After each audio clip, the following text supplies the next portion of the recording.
বিভিন্ন ফ্যাক্টরি বন্ধ হয়ে গেছে। বিশেষ করে আপনার শিল্প অঞ্চলগুলিতে, আমাদের ঢাকার আশেপাশে যেগুলিতে ওই গভর্নমেন্ট লোডশেডিং করে একটা ম্যানেজমেন্ট করতো, শিল্প অঞ্চলগুলিকে চালু রাখতো, ঢাকা সরকার চালু রাখতো।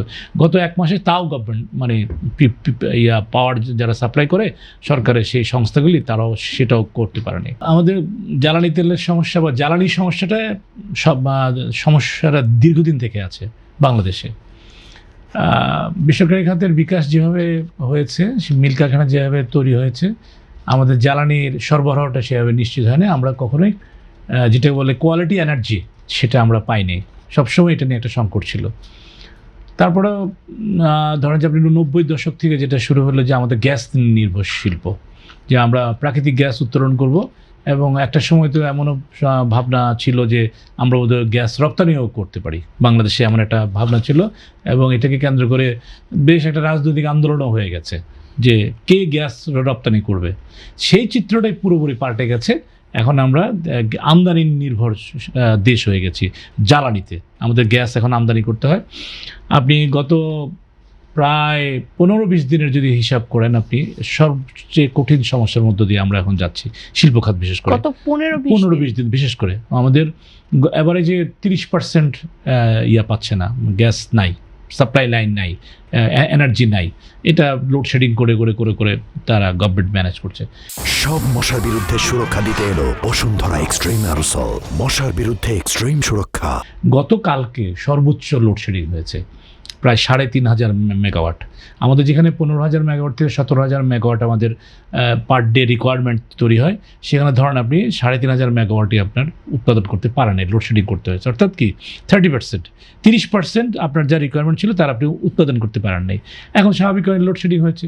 লোডশেডিং হতে হতে যেটা হয়, যেটা গ্রামে গঞ্জের দিকে বেশি ছড়ায়, রাজধানী শহরটাকে প্রোটেক্ট করে, বড় শহরটাকে প্রোটেক্ট করে, সাধারণ মানুষের জন্য কেওয়াস তৈরি না হয়, শিল্প কারখানাগুলিকে লোডশেডিংয়ের আওতায় নিয়ে আসে, এনে গভর্নমেন্ট একটা ম্যানেজমেন্ট করার চেষ্টা করে। কারণ আমাদের এখানে ম্যানেজমেন্টটা টোটালি গভর্নমেন্ট বেসড, মানে গভর্নমেন্টই জ্বালানিটাকে কন্ট্রোল করে। গভর্নমেন্ট সেইটা সে আমদানি করে আনুক, সে ড্রিলিং করে মাটির তল থেকে প্রাকৃতিক গ্যাস বের করুক, ইভেন আপনার সৌর শক্তি থেকে বিদ্যুৎ উৎপাদন করুক, সব কিছু একটা ডিস্ট্রিবিউশন চ্যানেলের মাধ্যমে যায়। সেটা সরকারের ডিস্ট্রিবিউশন চ্যানেল, সরকারি তার বিভিন্ন কর্পোরেশন তৈরি করে আপনার এই ইয়েগুলি করতে থাকে। এখন সেই লোডশেডিংয়ের ধাক্কাটা আসলে বাংলাদেশ তো একটা এখন মুক্তবাজার অর্থনীতির দেশ। মানে অদ্ভুত একটা বিষয় যে আমাকে কাজ করতে তুমি মাঠে নামিয়ে দিয়েছো, এখন আমার সব কিছু বাধা।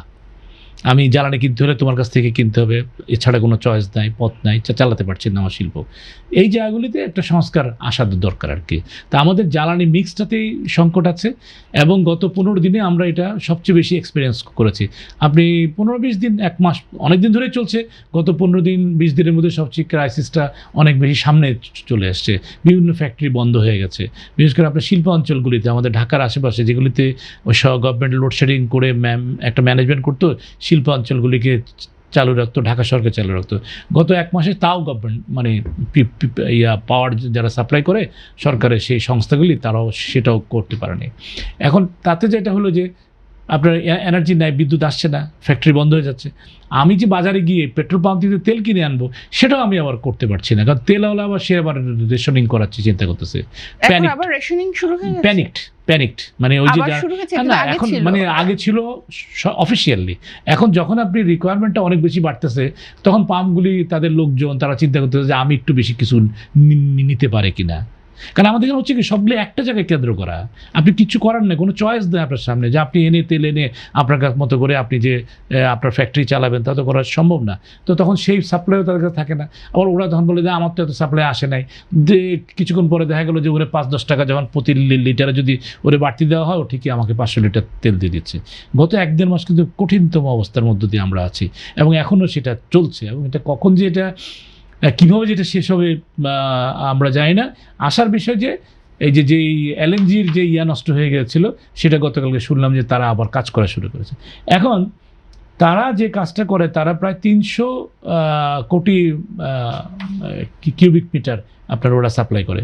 সেখানে ওরা প্রায় 100 কোটি করতে পারে না, এখনও পারে না। তাদের সেই ক্যাপাসিটিই নাই। সেখানেও নাই, কম আছে, নাই তার কাছে। আমাদের গ্যাস থেকে আমরা পাই মনে করেন 100 কোটি কিউবিক ইয়ের মতো, মিটারের মতো পাই আমরা।